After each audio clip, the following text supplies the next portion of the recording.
Welcome to our channel. Today we how to restore WordPress users and roles using WP-CLI, complete guide step by step clearly. To begin, ensure you have access to your WordPress site server via SSH. Use your preferred SSH client to connect to your server.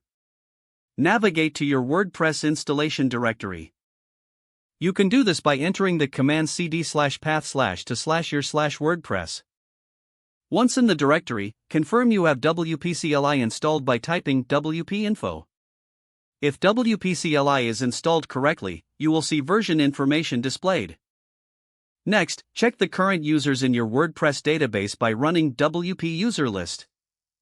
This command shows you all users along with their roles. Before making any changes, back up your database to avoid data loss. To export your current database, use wp-db export backup.sql.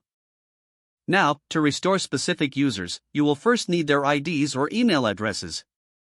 If you have a backup file that includes user data, prepare to import it.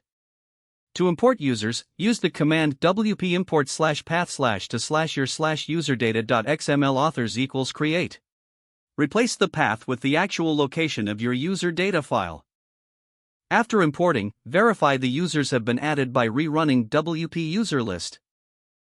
To modify any user roles, use the command WP user set role user_ID role_name.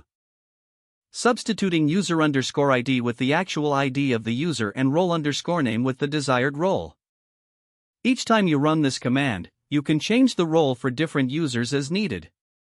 If you want to remove users, you can do so using WP user delete user_ID. Be careful with this command, as deleted users cannot be recovered. To ensure everything is functioning correctly, log in with the newly restored users. Double-check that each user has the appropriate role and capabilities. That's it for restoring WordPress users and roles using WP-CLI. If the page does not load, refresh the browser or try again in a private or incognito window. Make sure you are using the correct email address, then retype it carefully to avoid small typos. If your password is not accepted, use the reset option and create a new strong password you can remember. Check your spam folder for verification or security emails, then complete any requested confirmation steps. Enable two-factor authentication if available to improve account security and reduce unauthorized access risk. Don't forget to like this video and subscribe to our channel for more step-by-step tech guides.